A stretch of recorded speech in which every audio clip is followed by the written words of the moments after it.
My dream is to share, support, and inspire athletes and coaches from around the world to realize their truest and highest potential, both in sport and beyond. From understanding the patterns in your life and reflecting on the patterns in your life, understanding how those shaped you, understanding your bias, understanding your codependencies that you may have, where are your shadows, looking at them through a lens of compassion? Because I feel like there's the ownership of your life is only accessible through compassion. Like, you are everyone and everyone is you, because we're all this one thing. And if you can bring that level of compassion to the world, that collectively affects everything, because we're all fucking connected.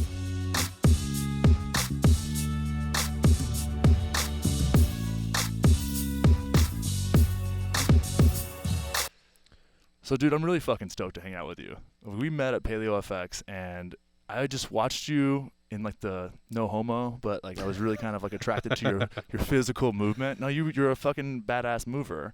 And you also, when I get to talking to you, you used, like, human movement and athletics to cultivate a kind of inner work and mindfulness and self-development practice that I really resonate with, because I kind of took the same path. It was through my physical body that I was able to kind of turn it in and work in.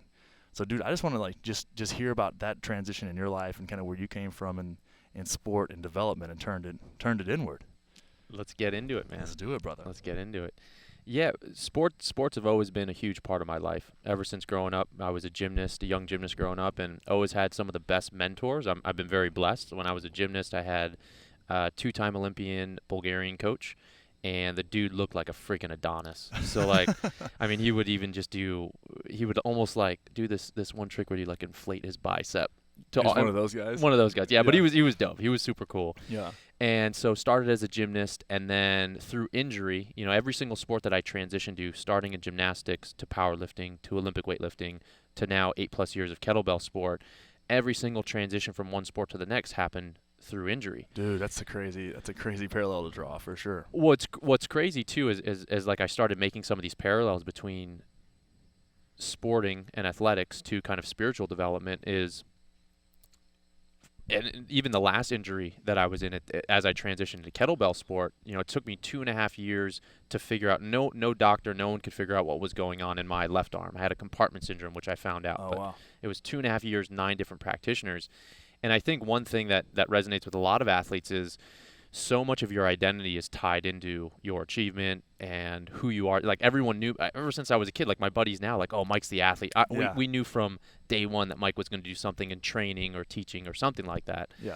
But man, in every single kind of, like, you get this big high, and then you get injured and boom, drop. And then there was this whole kind of conflict between, okay, who is Mike if he's not an athlete?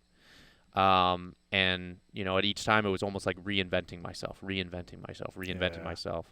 and just really finding purpose in the struggle. And because without that, then it's a pretty scary road. It was scary for sure, but then it's like, what am I doing? Who am I? Exactly. Dude, and so much of your identity gets tied up into these things outside of yourself that really you don't have a lot of control over injuries and the circumstances that you get put in, but you do have control over how you handle them and how you grow. Like, I played football at a relatively high level from 4th grade all the way through my freshman year in college.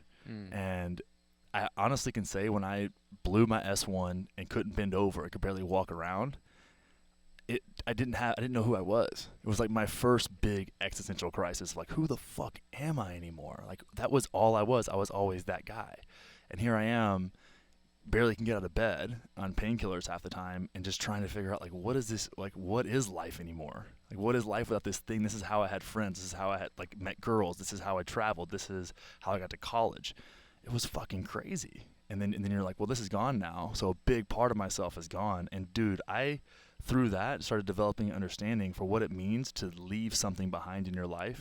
Like, pull the nuggets and pearls out of an experience and just roll. Just roll into the next thing and say, man, I took a lot out of that. And this goes for everything: jobs, relationships, athletics. But I mean, in the physical body, it's so easy to manifest. Like, okay, I'm injured now. This is my body. This is my life showing me something. Let me go explore versus being suppressed, which is a really common reaction to something like that.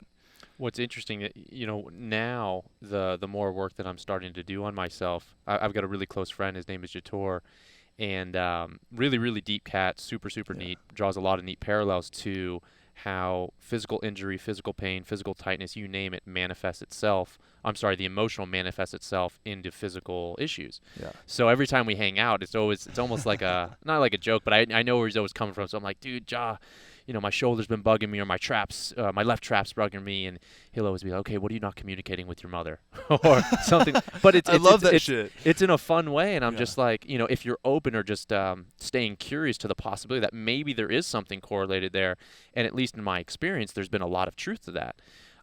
Challenges that I've been going through with my dad or my mom, or even just other male-female relationships in my life, when you can look at it with a little bit more of playfulness, it's just like, wow, that there could be truth in that. Absolutely, dude. And looking at it through a playful lens is really, really important, especially when we're talking about human movement. And if you've competed, I've competed, and people that just take their fitness super seriously, whether they're competing or not, just constantly competing with themselves to achieve something. And that's one thing that's weird is like, what are you trying to get to? Because where you're at and when you're doing it and when you're present in it, you can feel so much of yourself. But if you put your mind in where you want to go and create this expectation around it, you will always have that carrot right in front of your face, and you're holding the stick. It's so strange, but we love to do that. We love to make ourselves feel just inadequate enough to like keep running on the treadmill, but you're not going anywhere because you're not actually there. Like if you're not there, if you're not present in what you're doing with movement or life in general, you're not going to go anywhere. That's step one, is being there. Mm-hmm. And it's crazy. And then you look at something like that and having enough awareness around your body and your life to know that something may manifest physically, and having the connection with yourself to see that and not writing it off as just another thing or a setback even. It's like, oh, this is an opportunity for me to look within. Well, I think that connection with self is hugely important. Like, one of the things that I heard you say as it related to achievement is, when is it enough? When is it enough? And I mean, after every competition throughout the sport, sometimes I do well, sometimes I wouldn't. But after every, whether it's state record or national record or you name it, there's always still like an emptiness there. Yeah. And it's like, unless you're able to connect with yourself and actually find a deeper meaning or understand your whys if you're doing it. I mean, even though now I might have a slightly different approach than I did 10 years ago to strength and conditioning, or at least my own involvement as it relates to an athlete. Now it's just very different, because at least, don't get me wrong, if I miss an attempt, I'm fucking pissed. Yeah. Like I'm sad. Like I definitely want to continually improve, continually perform at my highest level. But there's a transition happening now where it's not so much it's not contingent on my self-worth. So if I don't hit a lift or whatever it is, it's just like, it's not the end of the world. And that might sound super simple, but it's like, when that's who you are and that's how everyone knows you, and then you set these expectations that are totally fucking false. Yeah. Then it's like, again, what happens if you don't get it, or what happens if you hit this great goal? And then it's almost like, the higher the goal that you achieve, if there's a light and a shadow side to everything, it's like the light side is what everyone sees. The light side is what everyone sees. They see you on the podium. They see you achieving all this great shit. Yeah. And then it's almost like the higher the achievement, also the flip side is there's an equal shadow side to that. Mm-hmm. So it's almost like what people don't see is what happens in the hotel room at night, which is, when you're faced with just yourself. Yeah, when you actually have to look at yourself. And that's, dude, one of the hardest things you'll ever have to do is truly see yourself with your light and your shadow. It's what I'm starting to call the light side, the white shadow. I like that. Just because there's no separation there. We look at them as if they're separate entities, and man, they're just like in this fun, playful dance together. And it's, again, we bring back to play, like playfulness. I mean, workouts can be fucking hard, but if you're looking at them through a lens of play, and you're just playing with this cool meat body that your soul gets to drive around for however long, and you have this healthy detachment from expectation, dude, it gets so fun. And that's, even when we were lifting and competing, it was, you miss a lift, like the first thing I would do, and I actually am grateful that I have this in all athletics, like no one ever thought I took it seriously.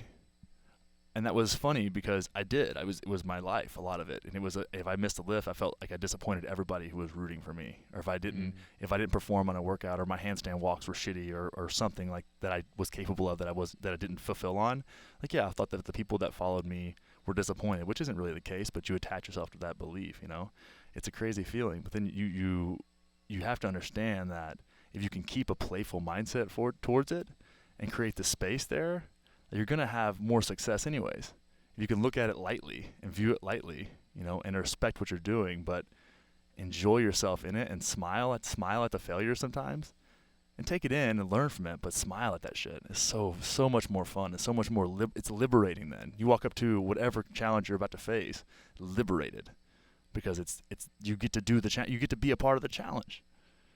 It's awesome. I love that. And, just spending, I've had a blast training with you here just in the past few days and actually getting to chat with you more. And we've talked a lot during those training sessions. But one of the things that we got into was just unconventional training. Yeah. And as you're speaking, like a bunch of, I told you, I said, training with you has really inspired me. We use a new tool, we use a sandbag. And one of the things that as you're kind of hearing, I'm seeing my reflection in you is I'm understanding more so like why I really appreciate the unconventional tools. Don't get me wrong, like I fucking love Olympic lifting with a barbell, powerlifting with a barbell. I love that stuff. But one of the reasons why I really truly enjoy, whether it's kettlebells, mace bells, Bulgarian mats, you name it, is because not only can you take that outside and be outside of like the formal gym environment, but you can apply a playfulness. Like when we were doing those sandbag throws, it's like, for me, expression through movement is one of the most beautiful things that you can do. Yeah. And so when you can have a more playful, not only mindset, but also the tools in which you're using to express that physical strength can be playful. They work hand in hand. And how much a part of that is community too. Like you and I both train alone, but we were doing things together and apart in that training session. But we were taking a 150-pound sandbag, putting it to our lap, and throwing it over our shoulder. And one thing that was fun with you is that we were kind of feeding off each other in that session because we were both having a good time with it. And I don't get to throw sandbags at people very often, so I was having a blast. But I watched your movement you're a very great mover, as I said before. But your movement as you embrace what we were doing with the sandbag, which is a big, awkward, interesting tool, right? It's just a big floppy like bag of sand, and you're throwing it over your shoulder. It has no rhyme or reason to it. It just is. And as you started flowing with the sandbag, like it looked lighter. Like you were getting air under your shoulder as you were throwing it over, but it wasn't because you didn't get stronger from set 1 to set 3, but you got a little more comfortable with the movement and started loosening up in it. But your body knows how to move. Like your body, that's one thing that I love about unconventional training tools, quote unquote unconventional, which are really the most conventional, considering that we're the animals that we are, is that your body has to kind of adapt to it and move with it. And that's one thing that's great about on the inverse of that. It's what's great about a barbell or a kettlebell. That motherfucker never changes. So you get this fixed object that's this 400-pound barbell, right? That 400-pound barbell is a 400-pound barbell always, right? The variable in that scenario is you, what you're bringing to the bar, right? Whether your history, your experience, your training, your mindset, how you're going to go into that. With some of these unconventional tools, they do change and they do shift, and they'll shift mid-movement. And both of those apply when you think about the time spent in the gym and fitness as a micro expression of your entire life. And that's the best part about training in my mind. Well, what's interesting and you even lighten me up here. So with so when you have and again we're really talking about the parallels between strength and conditioning and how that also relates to the bigger picture, right? Of the expression that what does Connor want to express for his life? What do I want to express for my life? And one of the things that you said was, or that I heard you say was, as I became more comfortable being uncomfortable, I became more one with the object. And that might sound totally fucking weird, but it's true because it's you're one system, the sandbag, the kettlebell, whatever the hell it is another system. But once you learn and you embrace, and it's humbling too, right? Because I'm a decent athlete, so to come and try a new tool in front of someone who I respect, and you're teaching me stuff, so it's not only humbling, so I'm learning something there, but then there's once again, there's two of us. There's my system, then there's a sandbag system, but once we come together and we integrate that movement, and then the movement flows, it's one body. Yeah. And with unconventional training tools, it's a little bit more awkward and a little bit more challenging, but I think that's too where more of the growth that can happen. Yeah. So yeah, when you hit that peak extension, it's just like people have described, and I've felt it too, and I'm sure you have, when you hit that second pull in the Olympic lift, it's like there's an undescribable feeling when everything comes together. Yeah. It's just everything is right. And that same right feeling has also had and shown up in other areas of life as well. Yeah. But that's one reason why. One of the best analogies you hear with that is no one ever swings hard at a home run, right? When you hit a home run, when you feel that connection with even if you play golf or baseball or softball, whatever it is, like when you feel that smooth connection and you go, that one's gone. Totally. I love But it's that. never like, oh, I'm tense, oh, I'm tight, oh, let me no, like it's a you're there, every rep you've ever done counts, and you swing all the way through something with fluidity, and good things happen for you. It's a fun world we live in, dude. And one thing I want to kind of walk back a little bit, and something you said, I want to talk about how you discovered your why. Like I talk about that a ton. It's understanding why you do anything. I had closed the CrossFit gym, and I've been in that world for 7 years, and I wanted to own a gym since I was 19, and I had everything I thought I wanted, and I was like, wow, I'm not full. I'm not full, and that really turned me back in. That was what turned me back in. But I started understanding that my why wasn't sets and reps and fitness. That was my language at the time, but my why was the people. I loved the people. Like the reason my classes were successful, the reason I was successful, I was a good coach technically, but I loved people, and that was genuine. Even I didn't even understand how much I did at the time. It took a lot of self-reflection to figure that out. So what was your process in finding this underlying why behind the work that you do and the life that you live? I think in my experience, it's still developing. Okay. And as through, I've been fortunate enough to have some great experiences with plant medicine, and just in the most recent ceremony, like one of the things that came up for me was, I've associated once again so much with being the athlete, that type of archetype, more or less. And while I'll always keep improving, while I'll always keep working on myself, and that's really where I've put so much of my intention, Mm-hmm. one of the things that came up through the ceremony was, that'll never stop. But to a large extent, I don't want to say mastered many aspects of myself, but I've Mm-hmm. got myself the foundation set, right? My breathing, my hydration, my nutrition, my sleep, my movement, all those things that's what takes, that's what's the base of the house is built up to, so you can stack higher and higher levels. But now if I'm truly to kind of grow as an individual into the next level, it can't be about me anymore. It has to be Yeah. about everyone else. And so over the past few years doing a little bit more introspective work, what I've really realized is, my dream is to share, support, and inspire athletes and coaches from around the world to realize their truest and highest potential, both in sport and beyond. Got it. So that they're not just left feeling empty with achievement, that they Yeah. have purpose in their struggles, whether it's injuries or, once again, like you don't have to be, whether it's recreational, competitive athletes, but really finding meaning in the journey, as opposed to just making everything contingent on, if I achieve this, I'm great. If I don't, I'm worthless. And there's so much gray. Like I'm trying as best I can to live in the gray. Yeah. Like I don't want to be pulled to any pole anymore. I almost like that. Almost as soon as I feel that, then Yeah. I kind of like jump back. I So feel that. Yeah. that's it's been an ongoing process. I'm still seeing it develop and evolve as I grow myself. But this idea, this vision to support people who have gone through maybe a similar road than me, whether it's been through injury or, again, achieving great goals, but also feeling unfulfilled, like you've Yeah. said, and just enjoying life more at the end of the day. So it's been an ongoing process for sure. I feel that, dude. That's fantastic. So now, as we're on the Pleasure Monkey podcast, and you brought up plant medicine, Oh, we're gonna go man. that direction. Yeah, I know. You just opened Pandora's box. But Shit. so you through some great mentors, we can go into who those guys are, have really learned. I mean, you're enlightening me on a ton of spiritual and inward practices. But I really want to go into like, what was your introduction to the plant medicines, and how did that play into? It was a huge part of my transition from fitness into lifestyle or whatever the fuck this is, right? Just doing this form of expression.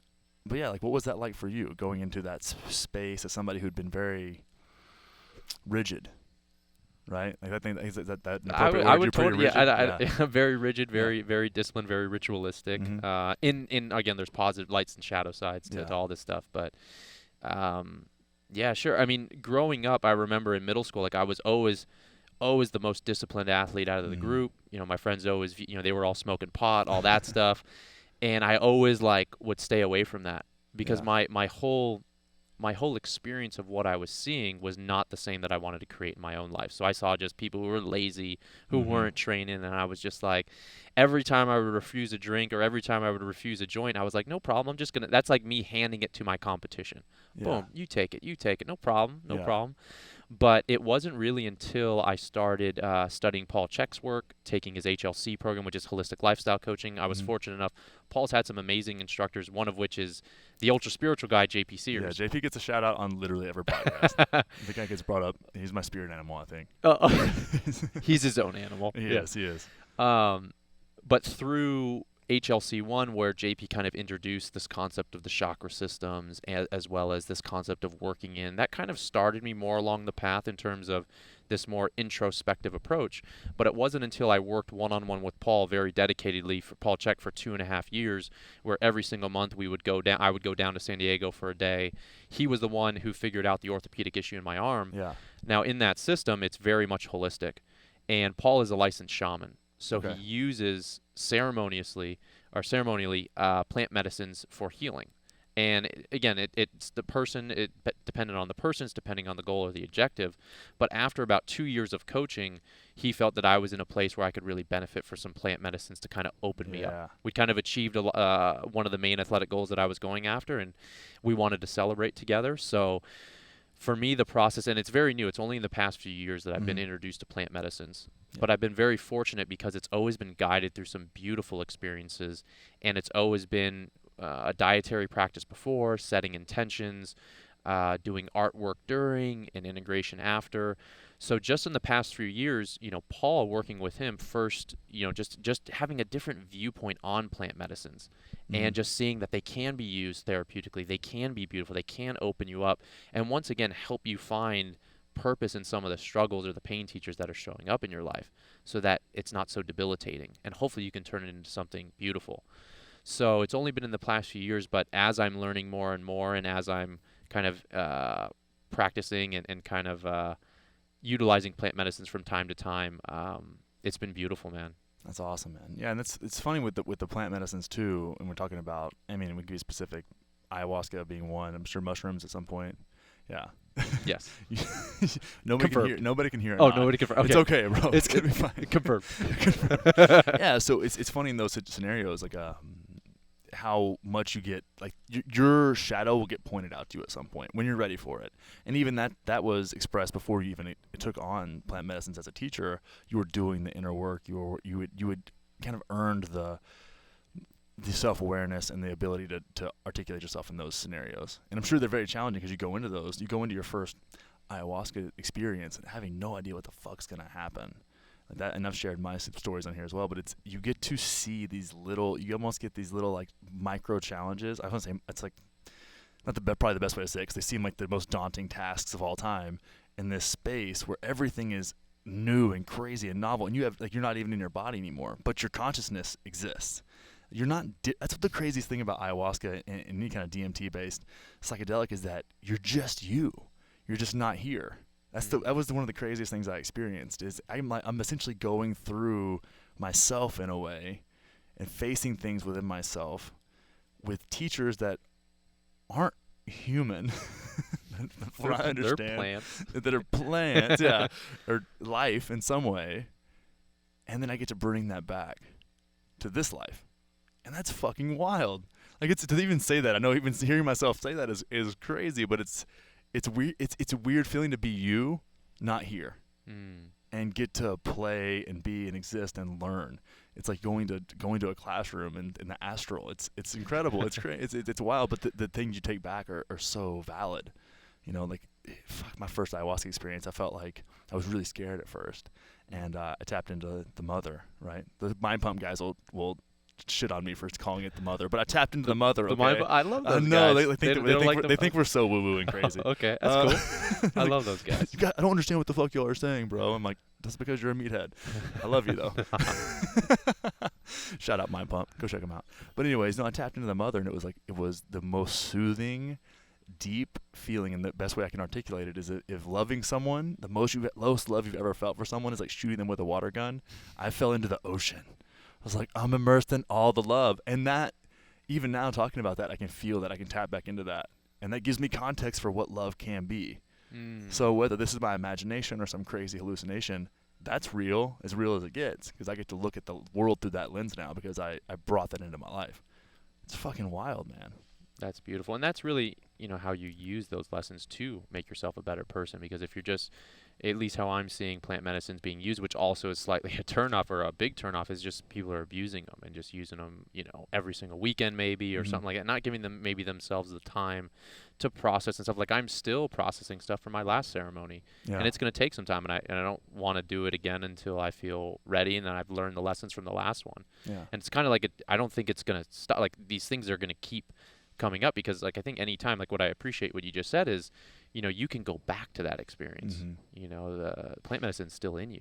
Yeah. So yeah, I feel like I can go back to some, not only the experience, but the lessons of what I was working on, the challenges. And it is fucking scary, man. Like, I'll be straight up with you. Like, I was super scared the first one, and thankfully, like, I had a great guide, and I was what did they always say, the set and the setting was great, etc. But I'll still say like I was scared shitless, Yeah. and And you are every time. I never go into something like that not scared. Even a mushroom trip at this point, like, used to be so gentle and kind to me, and then I had this just face melting experience a couple weeks ago, and it's like, oh wow, I'm gonna be unpacking that for a while. yeah, Like, no ceremonies for me for a hot minute. I've got to like unpack and implement what I was shown and taught, and I'm still kind of coming to things from that. And it's been a couple weeks now, and it's like things will be coming to me from that experience for months and months. But then I'll feel called again to go back in, go back in and check in with the teachers, if you will. It's wild, but the ability, like you were saying, to bring it back into your life and then do the work and don't go back into it too soon. Integrate yourself, have good guides. So it's so crucial, and someone that can have the wherewithal to tell you that. I think you see a lot of that in shamanism. Like, more is better. More, you see a lot of that in fucking everything. I was just More gonna is say better. More is better. More. It's like, dude, be still. I just started reading this book. It's phenomenal. It's called Essentialism, and the whole premise behind the whole book is less but better, and the disciplined pursuit of less but better. Yeah. So I totally hear what you're saying, man. Did I call myself a bougie minimalist? Bougie minimalist. Yeah. Okay. It's a movement. I'm starting it. It's like, you don't have a lot of shit, but you have really nice shit. Excellent. Like, I kind of want to do the van camper thing, but I'm like, got to get a Mercedes and murder it out, or else it doesn't make any sense. So yeah, dude. So you've been making some crazy transitions as of late. It's been really super fun to watch. So, like, where are you going, man? What's you've started to understand this why a little bit. You're exploring it. You're hitting the road. And I would love if you share kind of that transition you just went through with your family, because I know I get a lot of people asking me about these kind of transitions, what they feel like, and just share your experience with that, man. Sure. I mean, right now the lesson that I'm learning is really how to parent myself.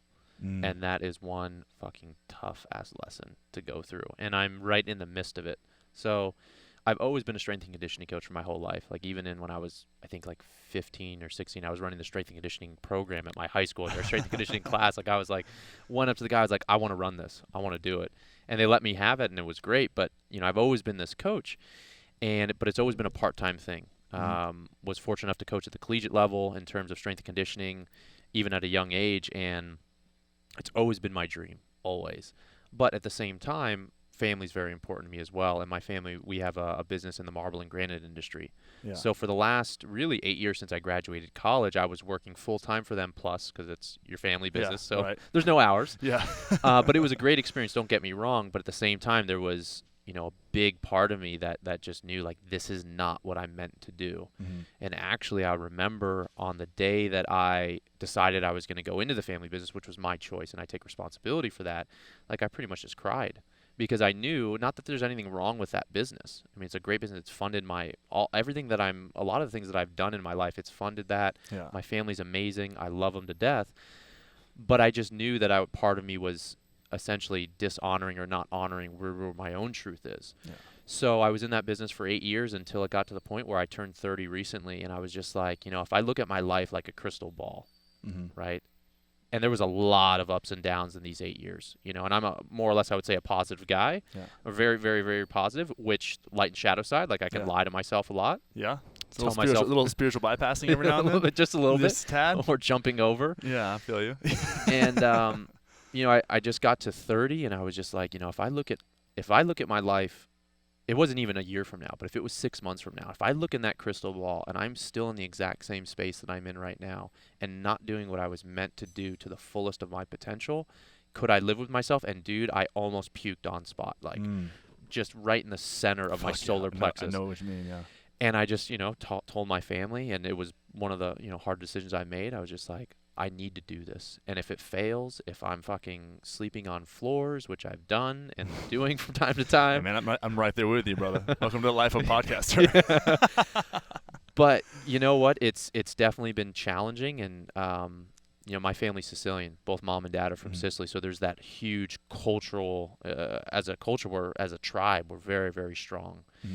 And I'm learning, and it's a very tough and challenging process, not only to parent myself, but also begin letting go of this loyalty to, let's say, my parents' values. and really starting to get clear on what are my values? What do I want to do? What is important to me? What do I need to be mentally happy, emotionally happy, spiritually happy, physically happy? What does that look like for me? And let me put that in context without trying to, as much as difficult it is with all the programming that we have, Yeah. to kind of create what does that look like. And what I realized is it doesn't involve me being in that business. It involves me fucking going out, connecting with athletes, connecting with coaches, and trying to share a more balanced approach to training. And so for the last 6 months, or I think it was a little over about 6 months since July or something like that, or less than 6 months, now I've been on this path full time, and I'm the happiest I've ever been in my life with the least amount of things. Yeah. But look, Isn't it the best fucking feeling ever? it's a crazy feeling, though. It's weird. It's. I mean, don't get me wrong. So, I mean, it's scary. It's exciting. Yeah. It's like I'm not gonna say I haven't cried because I'm like, I what am freaked out too. Yeah, man, I feel you. I super resonate with that. Like that was my mission when I closed the gym. Was I want to be as happier than I've ever been with the least I've ever had. That was my fucking mission. I was like, I will figure this shit out, and I didn't give myself the option not to. It's crazy. It's great, but it feels like when you finally start to feel that, and you're like, wow, I'm in alignment with myself because all these patterns and programming and ideas that weren't really mine but got inputted into my fucking experience have shaped something that was out of my. I didn't have an option. I didn't know I had an option. I didn't know I had a choice. And then it goes in from understanding the patterns in your life and reflecting on the patterns in your life, understanding how those shaped you, understanding your bias, understanding your codependencies that you may have. Where are your shadows? Looking at them through a lens of compassion, because I feel like the ownership of your life is only accessible through compassion.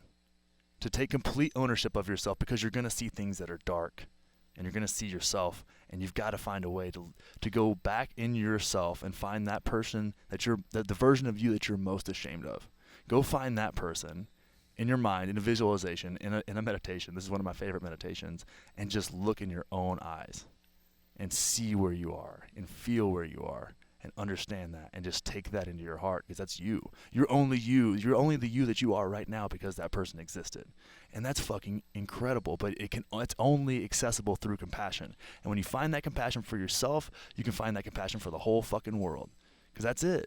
Like, you are everyone and everyone is you, because we're all this one thing. And if you can bring that level of compassion to the world, that collectively affects everything, because we're all fucking connected. Whether you want to believe it or not, like, being connected with people isn't an option, but what you bring to that connection is. I love that, man. Man, love over. Your turn. Let's start the podcast now. Let's end on that note. No, we're still going, dude. That was the beginning. That was the warm-up. Yeah, right. No, that's excellent, man, and I appreciate the compassion component, because it's really easy not to. I think it's almost automatic to be tough on yourself and to not have a gentleness about you, right? Like, we're, especially as athletes and stuff, we can be very masculine, right? Or embody the masculine principle. But in order to be balanced, we got to start incorporating some of these feminine qualities, which is that. So let's dive into that. I don't want to interrupt you, but let's talk a little bit about, before we go into that, I want to give some context to your view on the masculine-feminine principle, because this is something that a lot of people have a different approach on, and I think this is super valid, and something I'm really drawn to is understanding healthy, expressive masculinity. So let's jump into that. I like that. So at least as what feels is arising me out of right now, it's, the principle of yin and yang, right? Okay. So some of the qualities that are yang are expressive, masculine, bright, warm, heat. All these things are masculine qualities. So when we train, obviously we get warm, we get sweaty, we do all this, everything's output, do. Then the feminine, the yin, is the more introspective, the more quiet approach, the cold, the nurturing, the womb. Those are all associated with the yin or the feminine principle. So for me, if you look at it like a scale, right? So, and what's funny is the more masculine that I am, or the more expressive or the more outputting I am, automatically my energy goes down. And then that's reflected into my training. So one of the things that training has taught me in terms of how to balance the masculine and the feminine is to see what are those times when I'm experiencing or expressing symptoms of overtraining. And then also too, if you correlate to maybe even like the masculine and the feminine to the parasympathetic sympathetic nervous system, sympathetic is our flight or fight when we're training. The parasympathetic is our rest repair. You can talk about our introspective time. So as masculine people and masculine athletes, masculine coaches, or those who embody that type of principle, we're going to be tend to lead into the zone of sympathetic dominance. More, not that it's right or wrong or good or bad. There's a time and a place. But if we live in that zone, then not only are we not allowing ourselves to repair, rest, right, digest, but at the same time, it's like when you think about when you're in a sympathetic dominant state, like your creativity goes in and it starts, the aperture starts changing, right? So you can't start seeing, your imagination goes down. Yeah. My friend just gave an awesome presentation to some of the, I think it was like a whole group of creative directors at GoPro. Okay. And these guys are just high level creative geniuses. And he was bringing in the mental emotion, it was actually Jator, bringing in how this idea of the more stressed you are, the less creativity you have, because that sympathetic, that even let's say that masculine principle side, especially if it's in excess, will down regulate and start closing down the creativity, the imagination, all those things on the other side of the brain. So that's at least how I see right in this moment the masculine and feminine principle, and at a simple level how I can practically start looking at some of the qualities or some of the things that are expressing themselves in my life, and then maybe how and when should I incorporate maybe a little more introspective time, a little bit less, maybe even some more recovery modalities like floating or anything like that to help bring me back into more of a calm state. That's huge. But coming back full circle again, it comes to step one, awareness of yourself. And no, I mean, I've and that's when it comes to masculine and feminine, this is probably the last year or so of my life that I've really put effort into that, is I start seeing these when I feel like I'm not on purpose, as JP would say. I love JP Sears how he uses on purpose. When I'm not on purpose, I start to want almost like overt, aggressive, like I would say like unhealthy masculine expression. Because I'm not feeling that I'm not in alignment, and I'm not driven on the path. And when I get deviated from that, I start to feel myself wavering. But that only comes to awareness. I think a lot of people are stuck in that state and they don't know. They're just bouncing off the walls versus finding a flow in the middle where you can move back and forth as you understand yourself.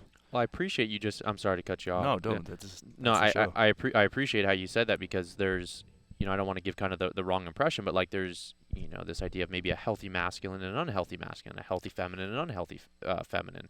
So just being clear about that, because just being masculine is not a bad thing whatsoever. No. Let's get that straight. Not at all. Right? But, there's unhealthy, components in each kind of category. Yeah. And again, it comes from compassion, awareness, and then just being conscious of those expressions. Like, oh shit, like I'm in a place where I'm not conscious of this. This is running me now. It's a fucking great servant, shitty master. It's that kind of draw. But if you can bring mindfulness around it and say, oh, okay, I can have compassion for myself there. So then I'm not resisting it.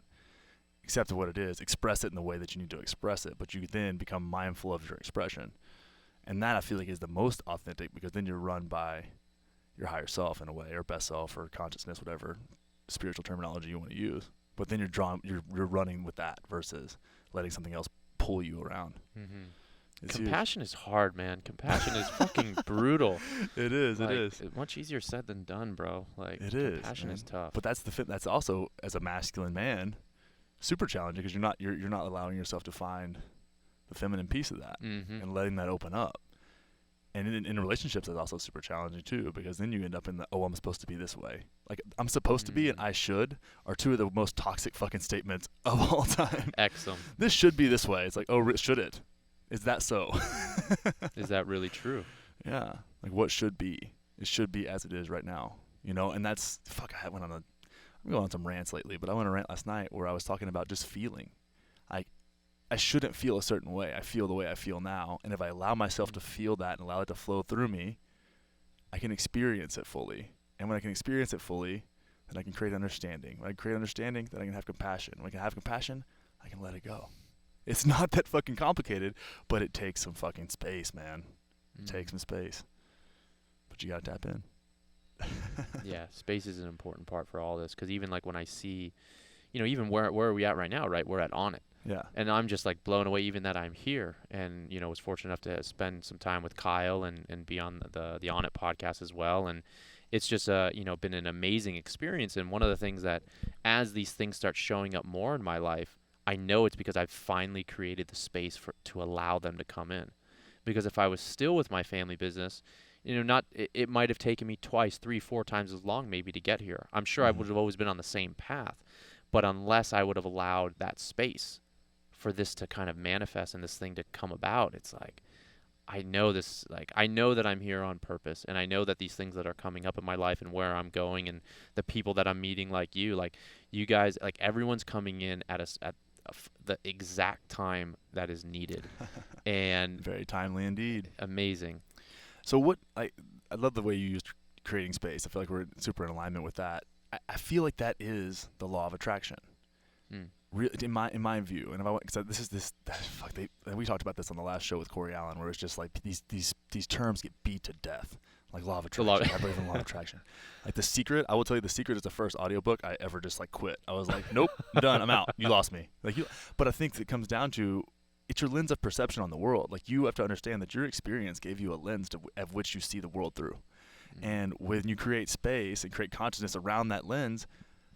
You adjust it. You adjust it to the reality that you want to see, what you allow yourself to see. And when you can see opportunities, you can take opportunities. And when that space is there, things will be drawn to fill it.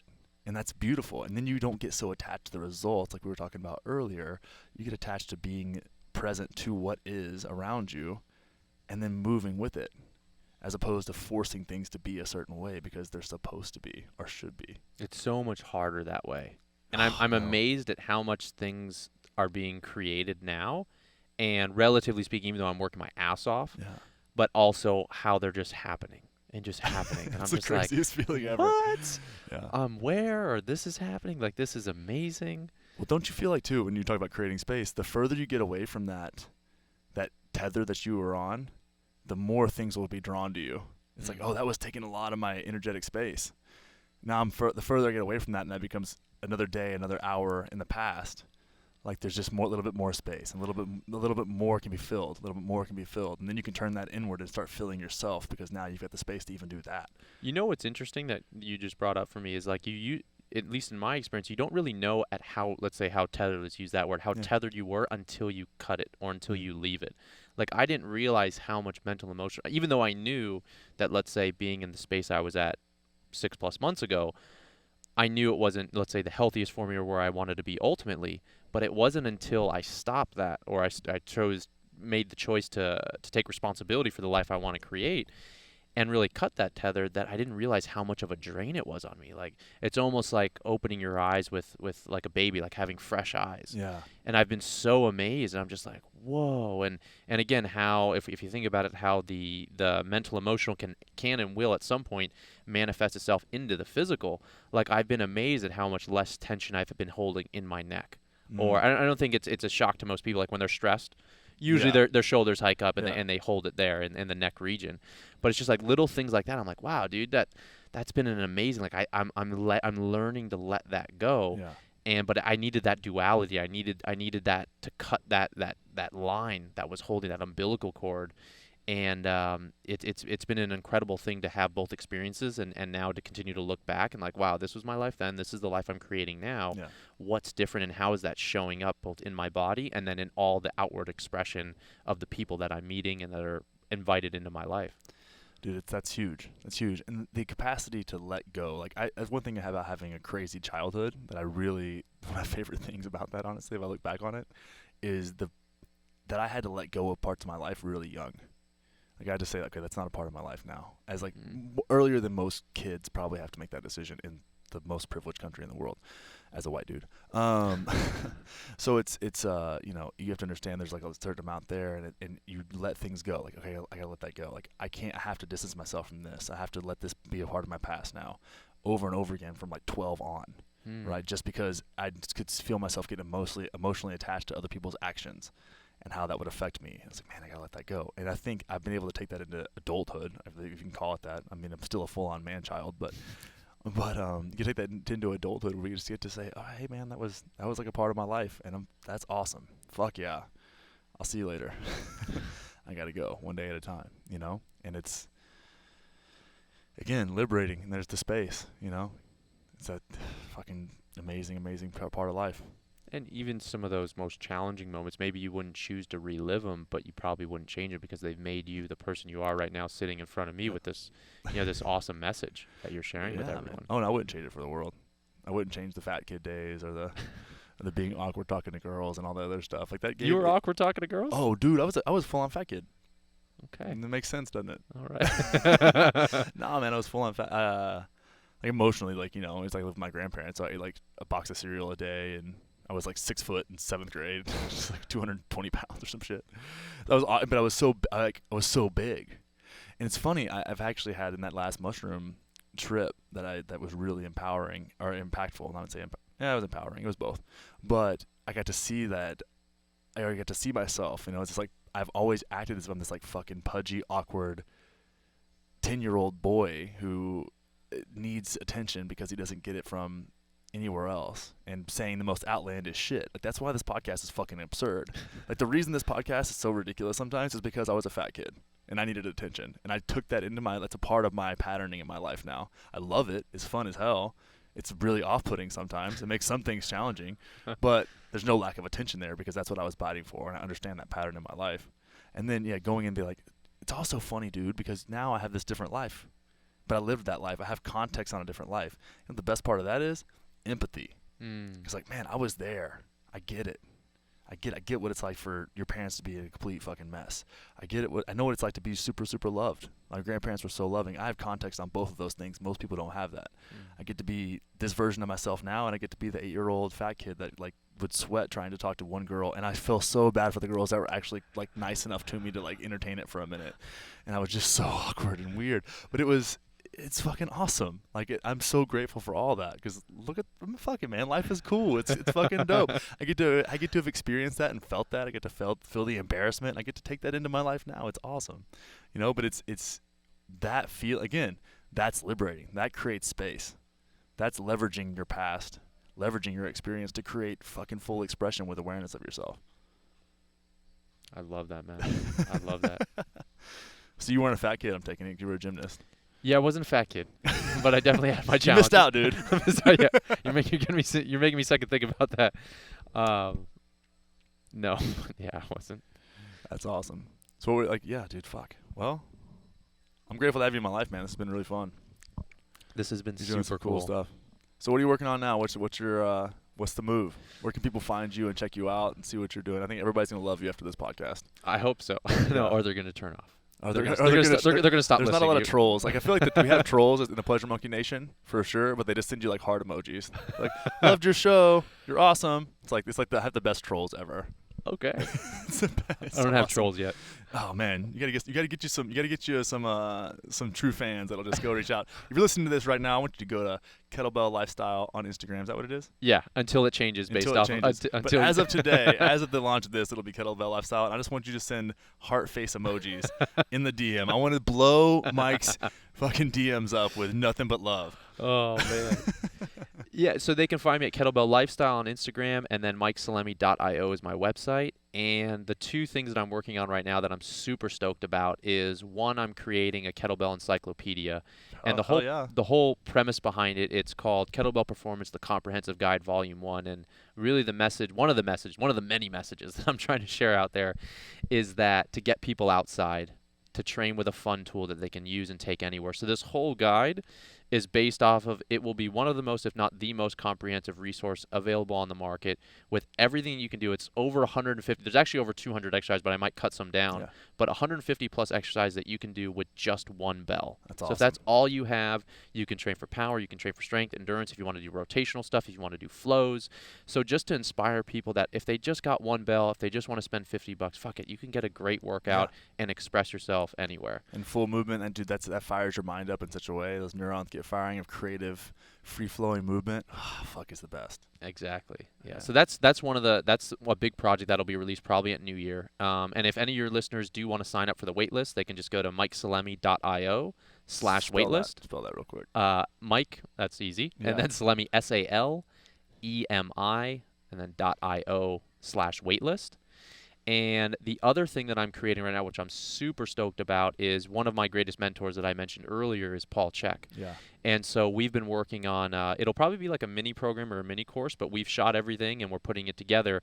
And it'll essentially be going into what working in is. So Mhm. everyone's familiar with working out, but this is something slightly different called working in, as well as how to combine working in with working out. So is it okay if I go Yeah. into what that No, is let's real do it. quick? Yeah, let's go. Yeah. So everyone Is it knows what okay?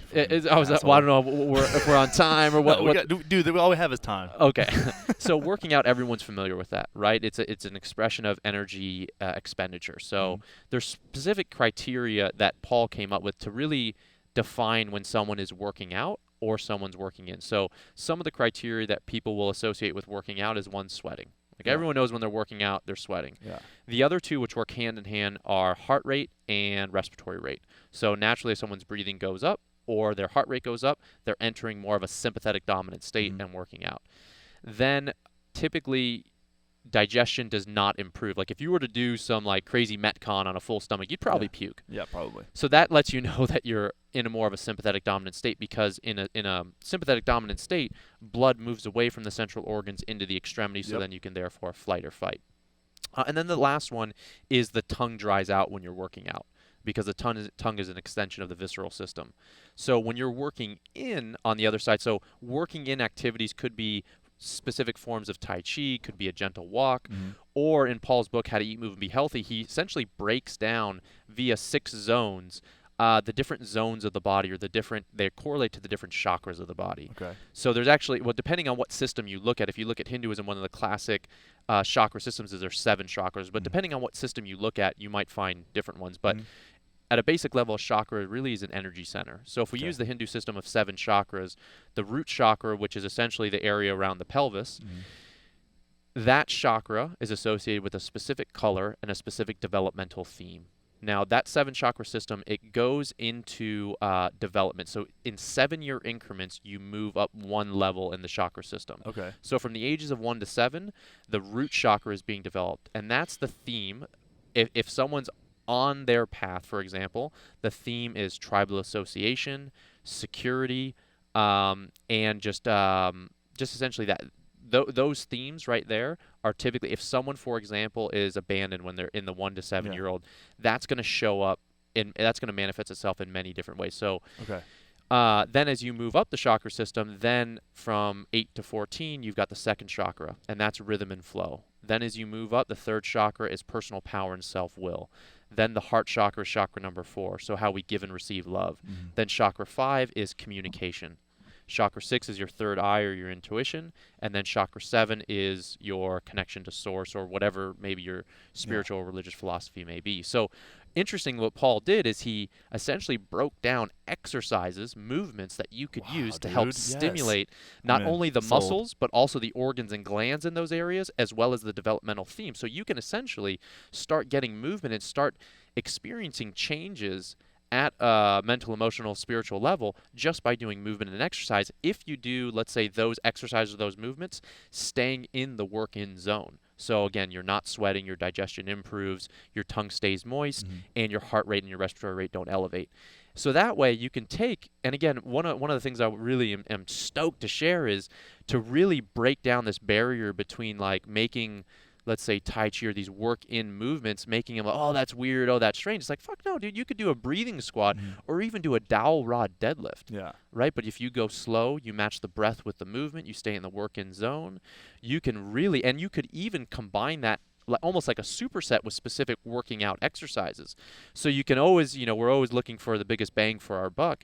You can start, and some of the greatest downloads that I've gotten and some of the greatest expressions that I've gotten as a person have come through this kind of combined work-in, workout practice. So I'm super excited to kind of put this mini course together and not only share that with the athletes and coaches out there, but just the world in general, because we're going to go, or we have gone into working in at a deeper level, and then also how to combine working in with working out. And we do some exercises, and more than likely I'll also include some kettlebell training as well as there to inspire people. If they only got one bell, what can they do? And they can do it anywhere. Yeah. So those two things, the encyclopedia as well as this kind of work-in mini program, is what I'm Dude, working on right now. That's awesome. I'm sold. And just if you weren't sold by that, that's gonna be dope. matching your breathing with your movement also makes you better at sex. Confirmed. Confirmed. So, just saying. I think we sold everybody, though. You're going to sell thousands. Thousands. All right, guys. Well, man, I really appreciate you. Pleasure, Monkey Nation. Love you as always. Work in, work out, motherfuckers. See you later, brother. Thanks for having me.